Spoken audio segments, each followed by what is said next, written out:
So the two things that we teach the founders is they're like essentially a ability gap and a motivation gap. So ability gap is like the actual things you need, right? Like you don't know about ad backs, you don't know like the process of going through this thing. So we like teach you that.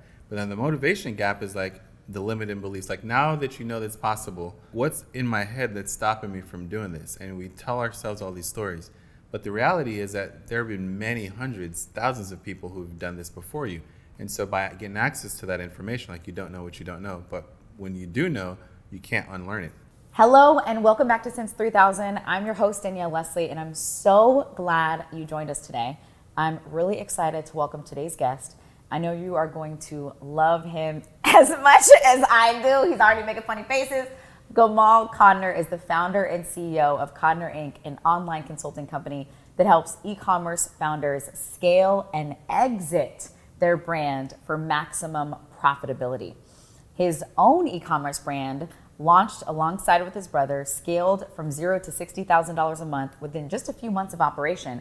And it was recently acquired by a company that he actually wrote down like the day he started the company. So you're gonna hear about that journey and a lot more.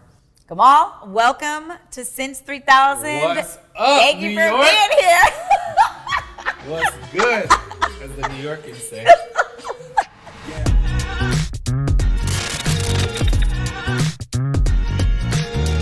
I'm so excited to bring you today's episode, but before we do, I need to make sure you've heard about Member Up.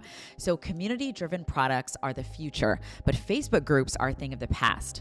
And after 10 plus years in the online education space, I've taken all my learnings and I've built this incredible platform, Member Up.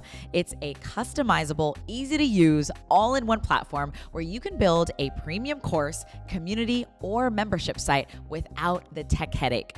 Gone are the days of having to duct tape together your content, your community, your payments, all on different platforms. I want you to do me a favor, do yourself a favor, and head over right now to memberup.com/Danielle. And you can get started for free today. I promise you, I can't wait for you to see this platform. It's beautiful. Okay, the design is amazing. Your community is going to feel at home here, and you are going to take pride in your online business. It is the place to start. Head over to memberup.com/Danielle. Now let's get into the episode. I want to start with this new lease on life you seem to have. There was a book you posted, and it was called Wanting, and it was on mimetic desires. I want to get into that in a second. Before we get into that, and how that actually transformed the way I was relating to my life, I want to first just talk about this new lease on life that you seem to have. And I know that you just sold your business, Fresh Heritage. So we're going to start there, and then we're going to work our way back. So tell us about what that even means to sell a business. What was Fresh Heritage? What was that whole process? All right, so Fresh Heritage was this e-com brand my family and I started. And the 5 seconds version of it is we started from scratch, got it up to like $60K per month in our first 3 months, and then ran into a bunch of issues foundationally, learned a whole lot, but over the next 4 years, we got up to a few $1 million, and we got acquired by a large competitor that wanted to figure out our secret sauce. Wow. And so what was it about? Because usually when there's a company that acquires you, I know there are like financial acquisitions and strategic acquisitions. And so what do you think it was that got the attention of that brand that bought your business? So, very interesting story. I actually spent time in M&A before on the sell acquisition side. So my job was to like go out and find targets. A bunch of stuff happened that made me realize I wanted to be on the other side of it. So day one, I wrote a one-page business plan to get acquired in 3 to 5 years. What? So you went, what year was that when you started the business? 2017. So in 2017, and was this your first business that you started? No, this is like business 5. Okay. Was this your first time setting the intention to get acquired? Correct. Wow. So day one, you write this plan on how you're going to sell the business in 3 to 5 years. I would have done it in year 3, but COVID happened. Wow. Year 3 would have even been a better year to sell. But there's a lot of uncertainty. People didn't know how people were going to respond to online shopping, what the economy was going to be like. So we realized we would get a better valuation, like waiting it out. And so we waited it out. But it's crazy because we talk about manifestation and all that stuff, kind of being the future you now and all that. I actually wrote down who I wanted to acquire my business. and intentionally built it in this way that I like, if I do these things, this person would be attractive to it and see the value. And I didn't think I did it. But what happened was the team that was at that company moved over to this new company and they acquired it. So technically, I sold my business to the person I wrote out on the plan 4 years before. Whoa. Crazy. That is Crazy. wild. Oh Crazy. my gosh. But I didn't realize it until after we closed and I was meeting the executive team and they're like, yeah, we used to work for XYZ. That's part of the reason we love your brand. And I'm like, you gotta be kidding me. I went back and read my Google Doc and I'm like, yo, this is nuts. Whoa. I So love that. it was intentional. Oh my And it worked gosh. out. God is good. I love that. You're like, it was intentional. It This was. was planned. It was designed. It already happened. So what was your secret sauce that they were so attracted to? I like zigging when everyone's like zagging. And so Yes. like kind of contrarian thinking, right? Which is kind of like this less is more thing. So part of what we figured out with when we're in M&A is that this whole concept of strategic value. So most businesses are based on a financial multiple, right? Whatever you make, it's like the lotto. Like, would you rather 5 years worth of profits all now or you keep the business? So they usually figure out what you make in a year. There's a couple of other things you can do, and then they'll pay you 5 to 10 years forecasted just in cash. So what you're saying is annual revenue times 5 or times 10 is usually like the range of the style of business that you had. Or annual profit depending on the type of business. So different industries are revenue, different industries are profit. Okay. But then there's these strategic buyers that they don't care what your money says because the thing that you've built in their hands is worth more. So I often give examples like Amazon moving in and buying Whole Foods. At the time, they overpaid. They paid like $13 billion. It didn't make any sense. But Amazon wanted to get into grocery delivery. And big companies suck at being founders. They don't know how to start ideas. They overcomplicate things, right? They can't just like put a two-man team in. It doesn't make sense for them. What they like to do is wait until something has traction, see the strategic alliance, and then just acquire them and then plug them into their big ecosystem, right? And so what happened was Amazon did that, and shortly after COVID happened, and then online grocery delivery blew up. And if Amazon would have tried to like launch from scratch, figure out vendors, source like 1,000 different catch-ups and all that stuff, they would have missed the boat. But they bought Whole Foods, who had money and revenue from day one, and just plugged them into their 200 million Amazon Prime users and got their money back instantly. So that's one thing. Another reason strategic acquisitions happen is like arbitrage, which essentially, like if you're small, you trade on a 5 to 10 multiple. But if Amazon buys you, they trade on a 20 to 30 multiple.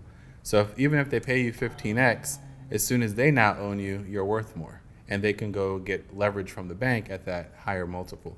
So they pretty much buy companies for free because they pay you in cash and then go get the money back, oftentimes double from the bank. And so it's like a free transaction.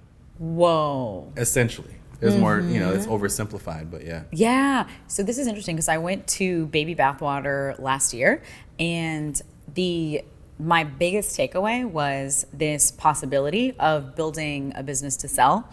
And so like a few years before I started my business, or a few years into my business rather, I read like Built to Sell. And so that's when I started learning about, or at least like realizing, oh, I could build a business to sell. So going to Baby Bathwater was great because he talked about an example of he started like a clothing line, it was an REI. He ended up getting it acquired and it was a strategic acquisition. And the example he used was it was like an adjacent industry. So the company that acquired your brand, because you had a lot of like beard products. Mm-hmm. So I'm assuming that like this company was not a company that was in like the beard product vertical. Or maybe even not beauty vertical. So strategic value is super important. Like you could think of it in a bunch of different ways. So as a small business, right, like less than 250-ish employees, you have a lot of value. The biggest value you have over a larger competitor is you could build community. Ooh. You're close to the founder story, people buy into you. All these like indie brands, they blow up and they have like cult-like followings, right? Mm-hmm. No one's doing that over Johnson & Johnson products, right? It's like whatever. It's like the next thing on the Walmart or Target shelf. So oftentimes like building community. In our case, like our brand made grooming products for Black men. And like the legacy products were like selling in Walmart and like hair stores. And just their business model is sell wholesale. So you make a product for $2, you sell it for $4. Walmart sells it for 10. I went like contrarian. I said, you know what? I think I could get that same thing add different value to it, meet people in a different place, go after a different consumer and sell it for $25. So my margins were nuts. So like I can disclose this, like our margins were over 40% at scale when we sold, and compared to like the average e-com store. On a product-based company? On a That's product-based wild. company. Correct, less is more. Ooh, when you say less is more, what do you mean? Really, you could do more with less. So I started the brand thinking like the way to do this is to scale top line, which is like, what everyone's flashing and like this whole wanting thing. I realized like I didn't realize how much of that played into my strategy of growing the company. But the reality is I'm a bad manager of people. And I was building this company that ended up forming like a golden prison, right? It was like what I wanted. I got the accolades, Shopify recognized me, all these like awards, podcasts, but I hated it because I was managing, people who I didn't want to manage, and I was doing things I didn't enjoy. So one time I was really just like scaling this thing up, and I lost my ad account. And I got stuck with all this overhead, like, like $100,000 a month bills and like all this stuff. And I'm like, I'm doing this wrong. I don't enjoy this. Let me like figure this thing out. So I had like 2 months worth of cash left to like save the business. And I decided to just use that 2 months to do something completely different. And I rebuilt it with the idea that I can get more from my existing customers. And I enjoyed the money I made when I was like doing multiple like 6-figure months, but I didn't like the responsibilities that came with like all the employees. Because e-com isn't scalable. Like it scales, but it's the expenses scale with the revenue. So unlike software or digital products where, the product's made and it's all about ad spend. Well, if you go from like $100,000 to like $250,000, you need bigger warehouse, more fulfillment people, more products. Your inventory orders have to be bigger. And if you order in with e-com, if you want to like double your revenue, you have to buy double the inventory now on today's profits because it takes like 8 weeks to get in. So you got to do all this stuff, and I'm like, I don't want that, but I like the profit of that, but I don't like the headache. So I just reverse engineered a way to like make the money I was making at that scale, but with the problems and headaches and overwhelm of like making $100,000 a month, like the life I was enjoying, the workflow, work-life balance I was enjoying at that scale. So I just kind of figured out how to do it. I love that. Wow. And then would you say that was the time that helped you rebuild the business so that it was more attractive for the sale? Correct. So what I realized and what we built was like, I really focused on, I like thinking kind of outside the box. So I'm like, what are other industries doing that I can adopt? And at the time, I really wanted to focus on repeat revenue. So we had an initiative to do, more with less. And so it was like, if I could only grow my business with the existing customers, how would I do that? And I'm like, all right, what can I do to get more of my past customers to buy more and spend more with me? So it's like great customer experience, amazing product, and also just like using psychology to like incentivize them to want to come back. So we ended up launching a membership program, and I could talk more about that if you need to. But we got like 3,000 people signed up on our membership program. Whoa, that's huge. What was the monthly amount? Anywhere from like $25 to like $55. Wow. When you got the 3,000 monthly members at that time, how many unique customers did you have over the lifetime? I don't remember. I don't remember at that time. But at that time, there was churn. Not everyone was on at the same time. But I was just tracking total people signed up for a membership, and we got it over 3,000, which was cool. Amazing. Because, and I just kept maximizing that. Like, how can I get these people to do things? So, like our biggest customer bought 46 times from us over like a 2.5-year span. What? Right. Wow. Were they doing gifts? Like, do you know what they were buying for? So we started like, the best customers early on. We started like getting on the phone and talking to them and figuring this stuff out. So it was. So what we would do is like, what we realized is that was our best way to grow, right? Like, oh, your beard looks nice. What are you using? Oh, this. And then making that exchange beneficial for both parties. So we had like incentives for both people to refer, and they just started gift giving. They started gift getting, and so they were buying for every like man and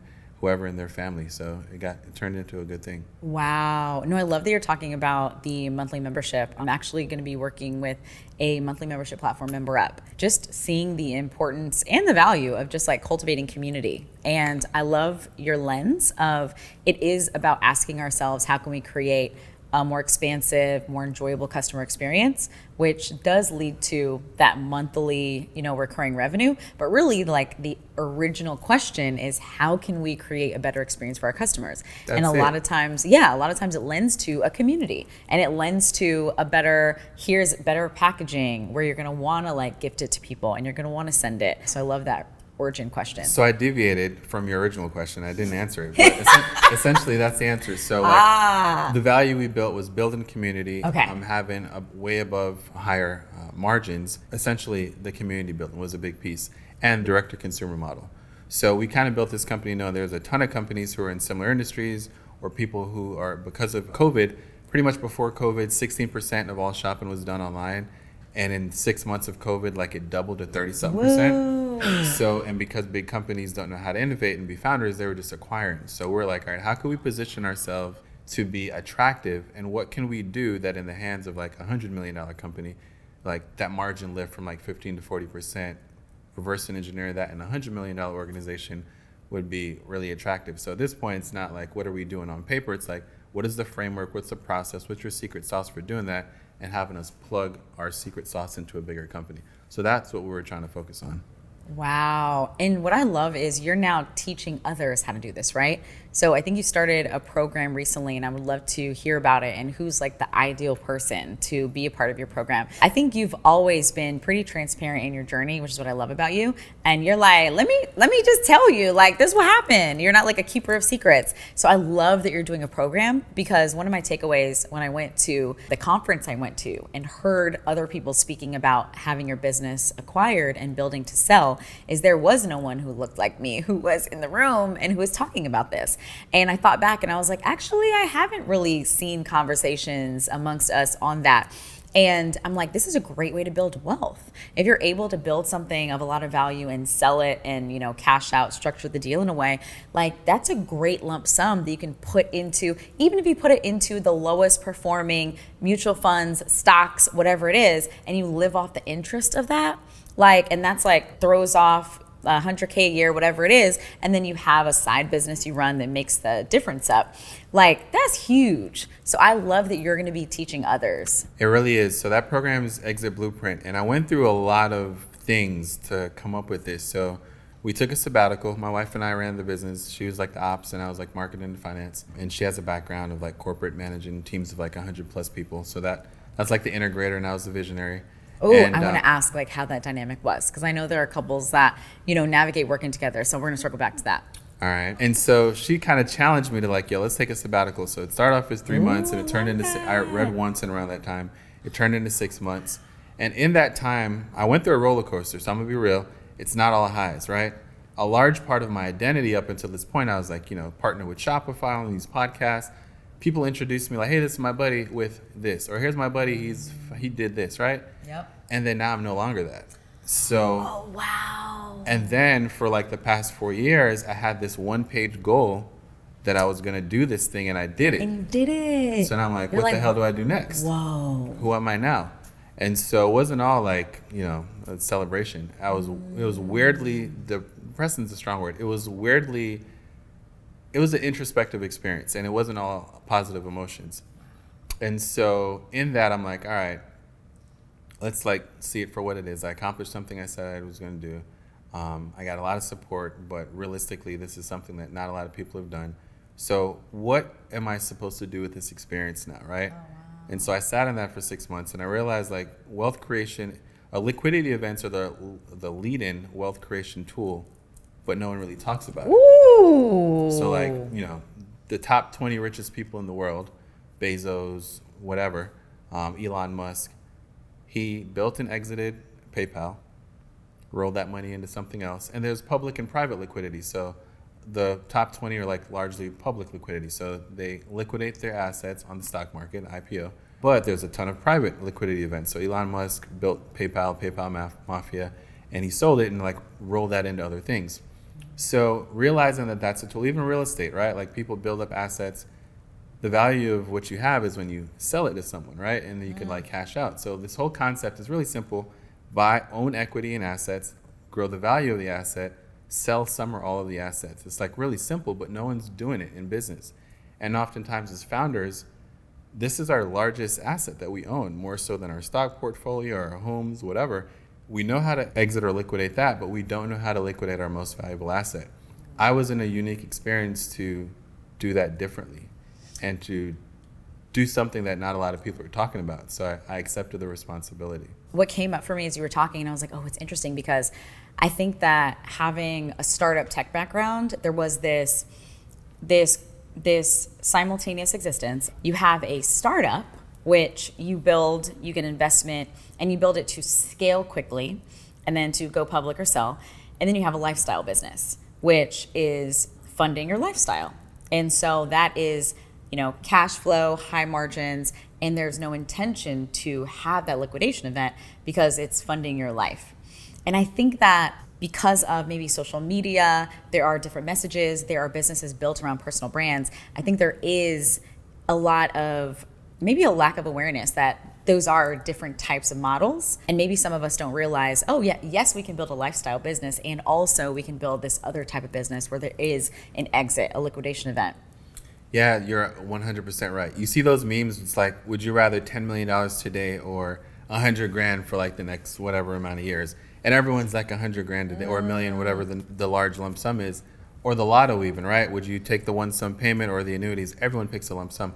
That's essentially what it is. So like you have this cash flow business, and so I focus on helping e-com founders who are like past the kind of 40, 50K mark, and they have something of substance, but now they're like overwhelmed all over the place. They're the bottleneck.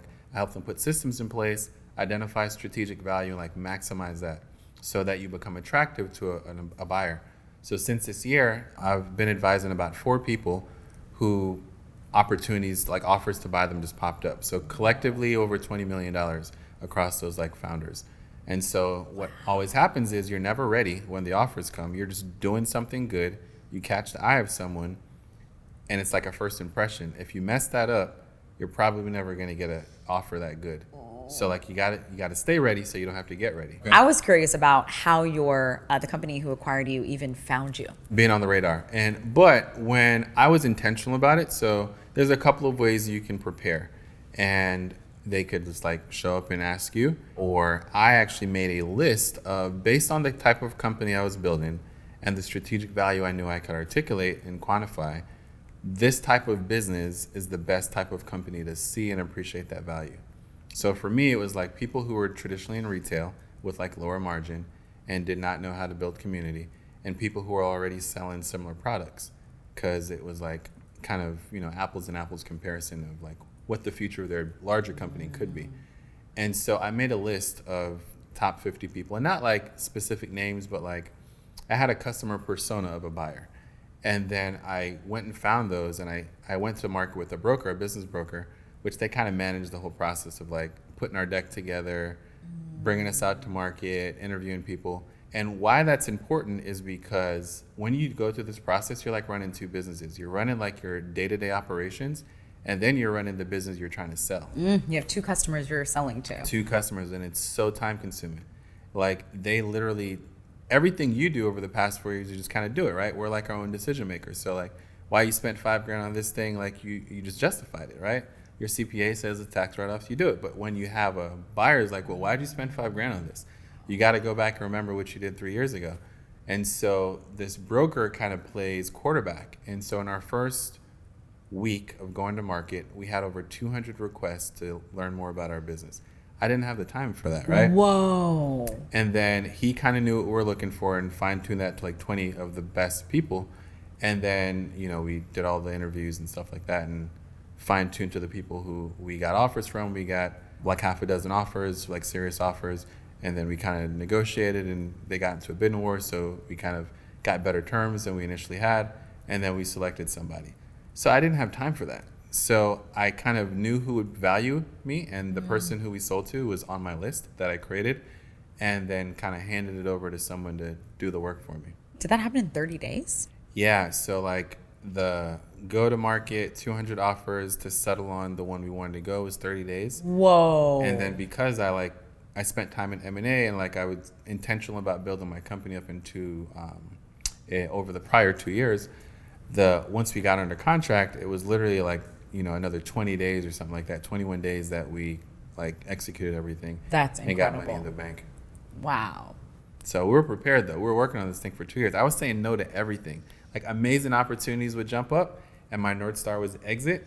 And I'm like, well, this deviates me from like the story I'm trying to tell. So this is an amazing opportunity, but no, thank you. Like we had an opportunity to list on Amazon and be a part of like a premium product and get like free ad spend and all this stuff. I'm like, well, my value is that I'm direct to consumer. And we kind of talked about it earlier before we started. If I launch on retail and then I don't hit what I'm saying I can, it could only go down. Like there's no upside in doing this. And so like the bigger opportunity is keeping my stuff where I am and having an expert launch into retail, because I wasn't an expert. So I said no to everything that wasn't in alignment to like the North Star. If you are a creative entrepreneur and your business is unique, why are you working with a generic accountant? One of the best decisions I made was who I would partner with on my taxes and my accounting. So if you're a creative entrepreneur, you are growing your business, you're scaling your business, I want to introduce you to Revel. Revel is a firm that can help you whether you're looking to prepare your taxes or you're looking for that year-round support. They will tell you what's happening in your business and why. So if you're tired of being ignored, talked down to, or feeling like you are chasing around your accountant and needing to drive the relationship yourself, it's time for a change. Head over to revelcpa.com, revelcpa.com. Head on over, fill out their interest form, and make sure you look into working with them. Again, that is revelcpa.com, revelcpa.com. We all deserve the right firm to partner with. It's been proven that procrastination can be one of our biggest enemies to success. Now, contrary to belief, procrastination is not based on a lack of time management or organizational skills. Procrastination is directly linked to our emotions. Now, the reason I know this is because of Patty Johnston. Patty Johnston is incredible. She's a Course from Scratch member, but even more importantly, she's built multiple multi-million-dollar businesses once she learned how to overcome procrastination. So she's created a program where she shares her system on how to overcome procrastination, and it's based on emotional intelligence, neuroscience, and accountability. She's gonna show you step-by-step how to overcome negative feelings so you can start taking action and start seeing a difference from day one. So text this number right now to schedule an appointment with Patty and her team to see if this is right for you and what steps for you to take to overcome your procrastination. 813-789-1097. And again, the number to text right now is 813-789-1097. Let's all overcome procrastination together. Now let's get back to the episode. So I love that how I'm seeing you is, as I described before, this like new lease on life. And you recommended a book called Wanting, and you just posted it on your story. And I was like, oh, this looks interesting. And then he said Abu first recommended it to you. And I listened to it when I was in Mexico City. I guess it's been a few weeks now. And I was there for a friend's birthday. And after the birthday party, I remember just walking the streets of Mexico City, listening to it. I was journaling. And I consider my life transformed. Like when I came back home after listening to that book, and it's things that were already percolating. And I think the book was the final thing that gave me permission, because it helped give me language around what I was feeling. So it talks about mimetic desires. I would love for you to explain what that meant for you, what that book did for you. And then I would love to hear about like, who is Gamal now? Great question. And that book did similar things for me. And I read it at the right time. So like it shows up in people's lives when you need it, right? Which I can appreciate. So I learned about it after we exited, and then I was trying to figure out like what my new future-based goal is, right? Like who am I now? What am I going to do? And in that moment, so we were living in this place on the beach. And when I read the book, I realized, so mimetic desires is essentially how your decisions and what you do are not really your own actions, right? You're being influenced consciously or unconsciously or subconsciously by other people, by other desires. Specifically, for me, it was social media.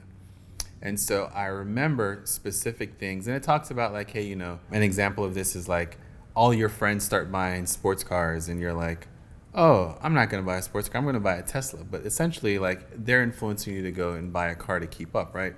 Keeping up with the Joneses. Before, what I realized is, like, your influence was, like, your 5 closest friends.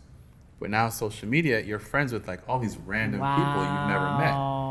And so your mimetic desires, mine specifically, was on steroids.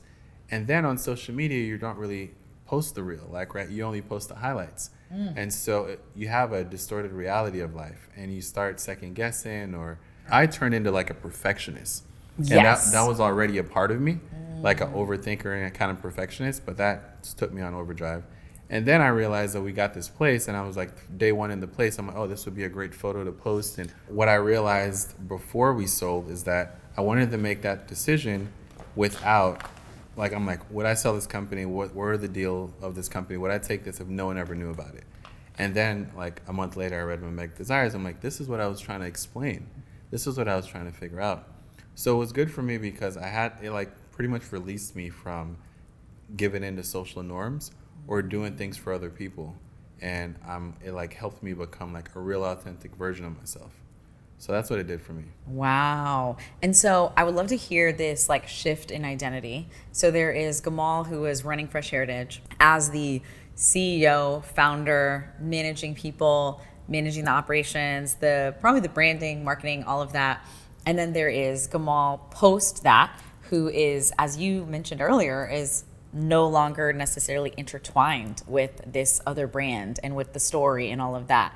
Can you tell me a little about who was Gamal before, and then what's the identity of Gamal now?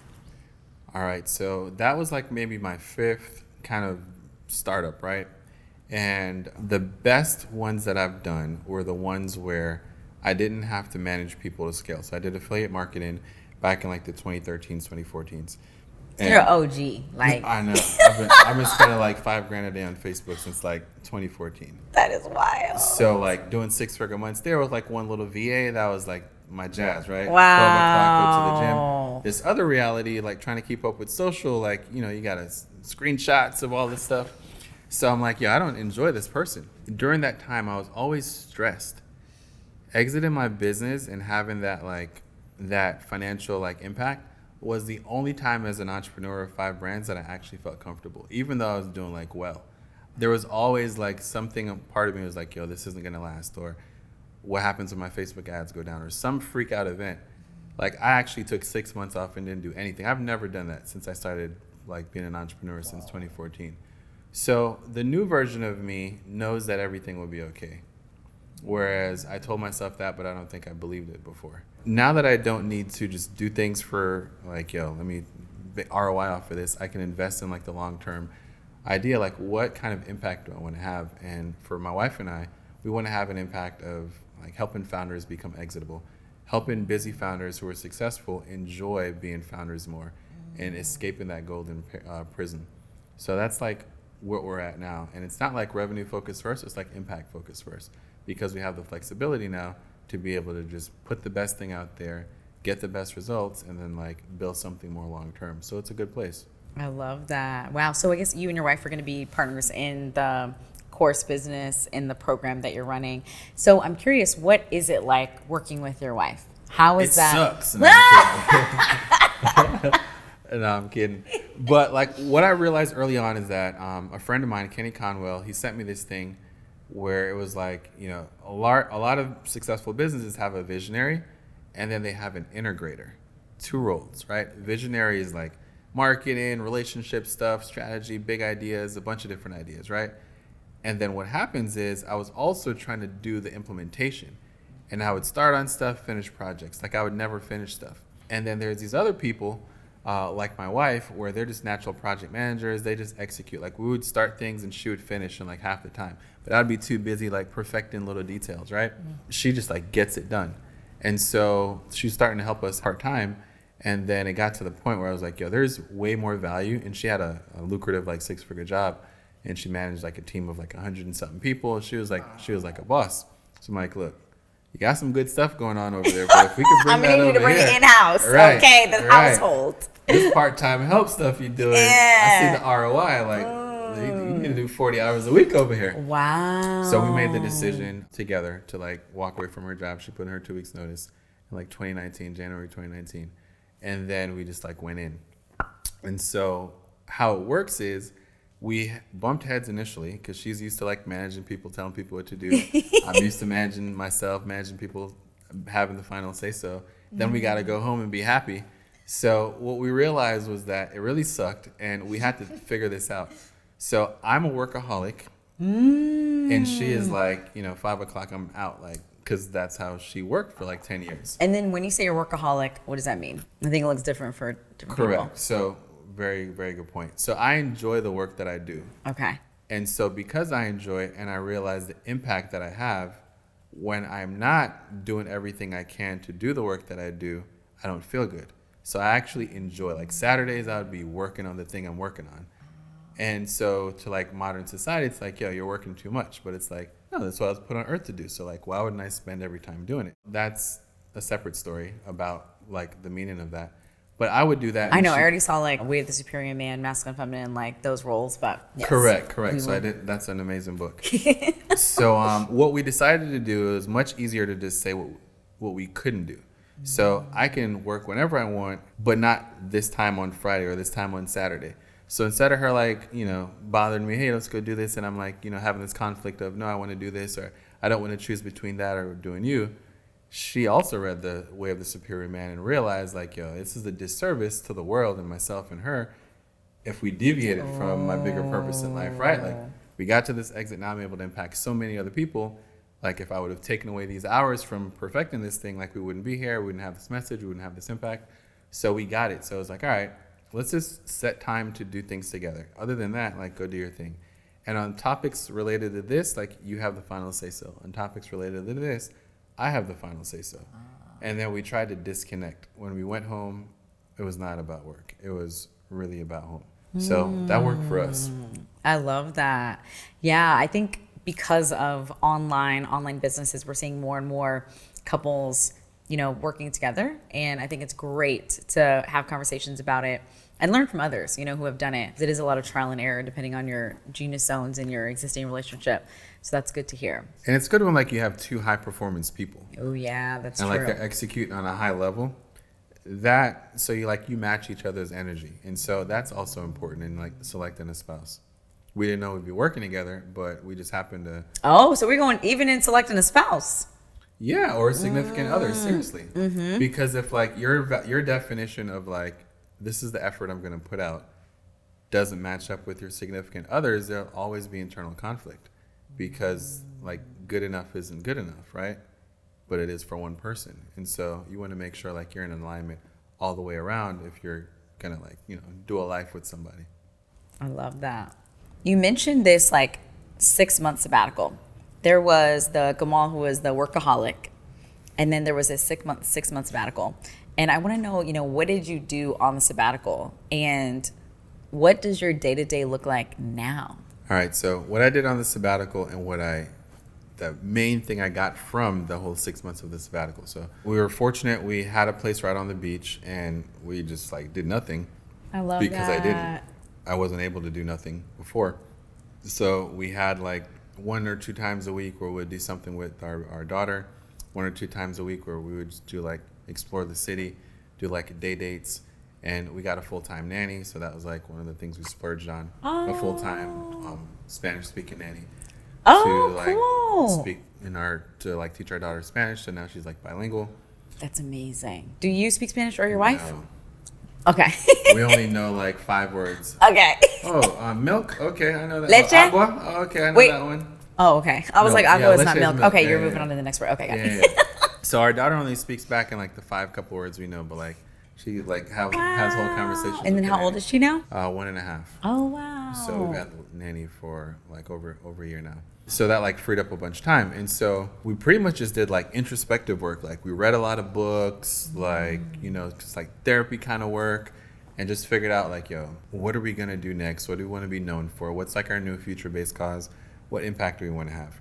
And so the kind of takeaway from this is I had a childhood friend. I'd known him since I was like 10, and we reconnected. Maybe 2 weeks after we reconnected, he died. He coded. Fairly healthy guy. You said he coded? Yeah, so like flatlined in the hospital. Oh. He collapsed at home, went to the hospital, flatlined. And then the doctors brought him back, flatlined again. And so he was dead for like 11 minutes, like technically. And they were like, look, we could try to bring him back, but the reality is he's probably going to be a vegetable. Probably going to be paralyzed or like significant brain dead. So they brought him back miraculously, right? It's like a miracle. And then he was in a coma for a number of days. And I saw him in the hospital. I'm like, why on earth did I just meet this guy? Because we hadn't connected in over a decade. Whoa. And then shortly after we did, this happened. I'm like, what's the purpose of this? And he was at the gym a week later. He went from like certainty of paralyzation or like some sort of significant brain damage to at the gym. And Whoa. that taught me a lot of things. Like, largely what he said happened from this was like he made such an impact on other people. And so I realized that sometimes things happen to you where it's not only for your own purpose, it's to serve other people. That was a big lesson. The other lesson was sometimes we all know, like I'm pretty clear that I know that I have a purpose on this world, right? Everyone does. But we think that we have 10 or 20 years to do it. Would I do something differently if I realized I only had a year to do it, or a month, or a week? What is the most amount of impact we can make if we don't have infinite time and on Earth?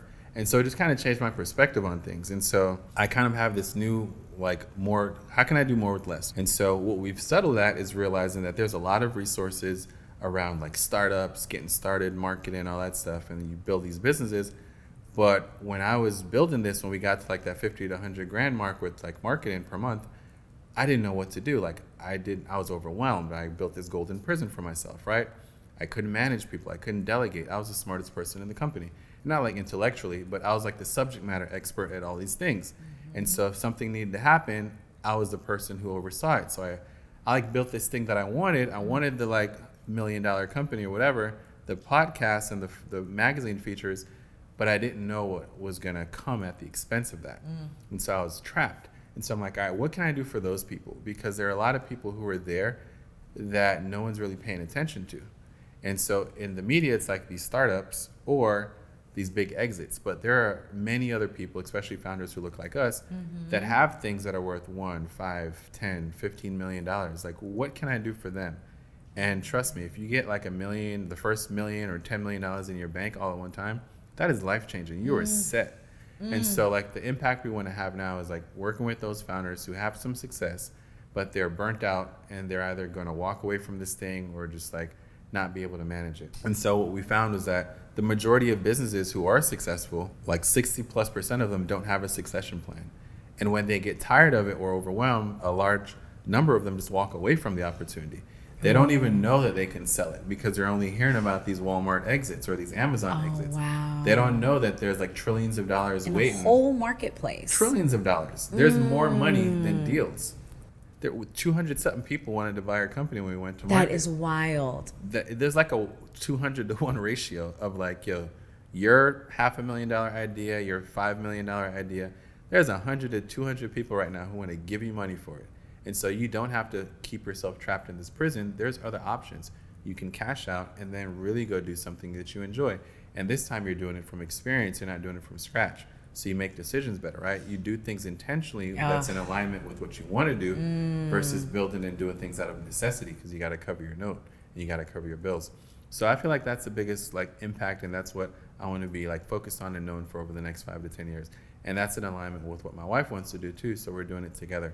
Because I'm like the visionary in this thing. I could talk marketing, finance, and maximizing, building membership programs and all that stuff. And she can talk about how do you get your uniqueness and your genius out of your head? How do you delegate? How do you become a better manager so that as your business scales, you don't crash, right? As your business scales, you can actually take time and enjoy life now and not be in a golden prison, but really be in something that you're happy to own. So that's what we're doing now. Okay, I want to ask you like a specific case study question, because I have a business that is built around my personal brand, and it wasn't necessarily by design. Like, I did it that way because I knew telling my story, well, for when it came natural, just telling like, here's my story, here's what I've done. And also it worked, right? I'm able to connect with people. And so I know that there are a lot of other people watching who also have personal brand-based businesses. So I'm curious if there were people who have businesses built around their personal brand and it's a online course, coaching, that space type of business. I mean, some people say, it's going to take a lot for you to turn that ship around because it's built around your personal brand for you to make it sellable for a high enough multiple. But I'm curious, like from your experience, because I know you know a lot of us, who have these types of businesses, and you've been on the other side of the sale. What would it take for someone with a business built around their personal brand? Is it possible for them to sell? And what would they need to shift to do that? Yes. So Okay. the two things that we teach the founders is they're like essentially a ability gap and a motivation gap. Ooh, ability gap and motivation gap. Correct. So ability gap is like the actual things you need, right? Like you don't know about ad backs, you don't know like the process of going through this thing. So we like teach you that. But then the motivation gap is like the limiting beliefs. Like now that you know that's possible, like what's in my head that's stopping me from doing this? And we tell ourselves all these stories. But the reality is that there have been many hundreds, thousands of people who've done this before you. And so by getting access to that information, like you don't know what you don't know, but when you do know, you can't unlearn it. And so what happens is that's how 95%, 100% of brands start as a personal brand. But there's things you could do to purposely shift it. And I see you doing it already. So I don't know if you realize that. No. But like Let me know. you design frameworks. Think about like Dave Ramsey, right? And like the wealth snowball, right? That's something he created. But he's not in his coaching sessions, right? He could license that framework. So exiting your brand could mean like selling 100% of it, a licensing agreement, selling 51% of it to another operator, right? Like let's think course business, right? Kajabi would love, right, to have this framework of teaching people how to launch online courses and being successful with it because they're in the business of supporting course creators. What if they had a marketing channel, a marketing system to help all their failing course creators be more successful at it, keep their membership longer, right? Or what if they just came in and operated your brand with all the framework, course, and all that stuff that you already have because you have coaches teaching it? What you should do is just have a name, image, and likeness agreement separate from a purchase agreement. So you grant them access to keep using your stuff on your ads, to keep using your name in the emails, but they're running the ads, they're doing all that stuff, and you have already outsourced your framework to coaches. So you can sell your brand and people don't even know because you still show up on the ads. There's like 5 different ways to skin that. And quite frankly, that's what I did. I because like my origin story, my brothers traveling to Africa and all this stuff is so important, and my consumers are essentially like a mirror of who I identify as. It made sense for me to sell the company and then have a separate name, image, and likeness agreement where they can still use my images, my name, image, and likeness, subject to like approval within like parameters to continue to grow the brand, but I don't have to operate it. I don't have to be in the day-to-day decisions because you put systems in place. So it's very realistic, very doable, and it's happening more often than you think. Wow. Yeah. Dope. But it's kind of like that. I'm like, yo, why did I go through this experience? It's so I can share this with other people, right? And like, you can't want what you don't know exists. So that's like part of the thing. Yeah. And so, like Beyonce says, I know you're not the biggest fan of her, but she once said, you can't be what you can't see. that's it. I got a bar from Beyonce. I didn't even know it. Maybe I do like Beyonce. Who knows? But that's exactly it. And so like you can't want what you don't know exists. That's like very impossible to do. But once you know the reality of it, it gives you, it's like, the 4-minute mile, right? Or like all of your success, right? It sounds impossible to sell 20 million in courses being a founder of color until you know the person Somebody who else does has done it, it. right? Yeah. And it's like, wow, I have access to that person. I can see what she did. I can avoid the roadmaps. And the reality is the process to do that, build something and sell it is filled with landmines. But if you follow someone and get guidance from like, all right, don't do that. It seems attractive, but here's what's really going to happen. Or I've made that mistake before. That was $100,000 mistake. Don't do that. It increases the likelihood of more founders who look like me being in a place that they can have exits and be able to like, just change their family's trajectory for the rest of their life. So that's why we're here. I love that. So we're going to time travel into the future and or whatever dimension, however you think about timelines.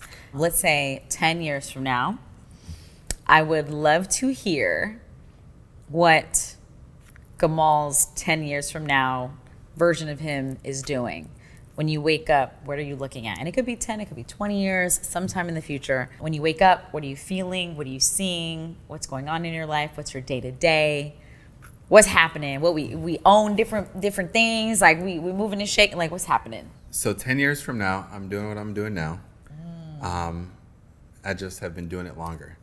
So the new purpose and like our new future-based cause is to bring the reality of like M&A to people who don't get taught this, right? which is how I learned it. I was at a networking event. Some random black dude jumped out of a Ferrari, and he was Jamaican. I'm like, oh, you're Jamaican. Yeah. And then he just sold like a business for $900 million. What? And I'm like, wait, what are you doing? And he was like, oh yeah, man, I'm private equity. And he raised like $300 million from Goldman Sachs and did all this stuff. Wow. So he was my first mentor that exposed me to this. And I worked with him to help him deploy $50 million. So I had that once in a lifetime opportunity. And so what I'm doing now is creating a version of that where, one, we are creating an ecosystem where founders like myself can get exposure to how to have liquidity events and build businesses that they can exit, some or all of it. And then I and our family holds like minority interests in, 10, 20 companies. And where I'm able to like put my skill sets, my experience, coupled with an operator who has a great idea to like take these things to the next level, where I'm facilitating multiple exits. So that's like the plan now, to create this ecosystem of good founders, invest in the ideas that are close to us and we see like the founders has like what it takes to get to the next level, and partner with founders to have other exits and just continue to build and spread awareness. I love that. Wow. And then, okay, where are you living? We just got a home in Florida, in the west side of Florida. So we're on the beach for like 2 years, and then the baby was like tearing up the place on my conference calls. So we needed like more space. So we bought like, the whole house, fence, pool thing. I love it. We're like officially a family now. Okay. I know, right? It's like when you get that home. So you feel like you're going to be settled there for a minute. Yeah, for a while. Mm-hmm. Yeah, Okay. so we're in Florida. So if you're ever down, let's kick it. Yeah, absolutely. Oh my gosh.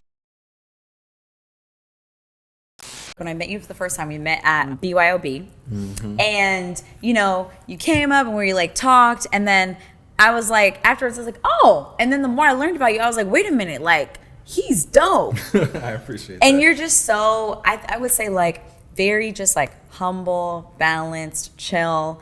And then you give people space to thrive. I've never seen you like overpowering a conversation or feeling like you need to insert your expertise or your opinion, especially in like groups of women. I've seen you like really like give us the space to like shine and even like, uplift. Like, so I really love that about you. And I'm really glad that like I got to like share this sofa with you to give you like hear more, because I know like we only heard like this much and there's way, way more. So I know that Thank you, D. Yeah, no, totally. After seeing this episode, I know that people are going to want to know where they can find you, learn more about you, your program, your journey. Where's the best place to connect with you? That is something I'm working on, sharing my journey more, because I realize in sharing more in my experiences, it can help. Yeah. And so I'm coming out the shell and like doing more, doing things like this. So I appreciate you having me. But it's very simple to find me, right? I'm not overcomplicated. Gamal Codner on Instagram or Codner.co. That's where everything is, how we're helping people, how we're serving people. And that's the best two places to find me if you want to work with me or connect. Amazing. Thank you so much. Thank you so much for being on. Let's do a cheers. It's okay. It's okay. Let's go. Since 3000. Yeah. Thanks for having me. Thank you for coming. Listen, sometimes life be lifing, and we do not know what's coming down that road next. Well, that's what happened to me in 2016 when I was unexpectedly laid off from my job. And I was 6 figures in student loan debt. I had no savings, and I didn't know what was going to happen next. Now, luckily, I had this little voice inside of me at that time that I couldn't ignore, and it was telling me to take the leap. It was saying, use this as your opportunity to build your business. Use this as your opportunity to create your dream life. And so I believe that life happens for us, not to us. And that nudge in my spirit, I should listen to it. Luckily, I did. Fast forward to today, I have a business that's made over $20 million, and I've helped over 10,000 people create their online businesses and their dream lives. So do you want to learn how to turn your story into an online product and launch in 30 days? Head on over to coursefromscratch.com/since3000. I want you to join us on this journey so you can listen to that little voice inside of you too. So go now, do yourself a favor, coursefromscratch.com/since3000.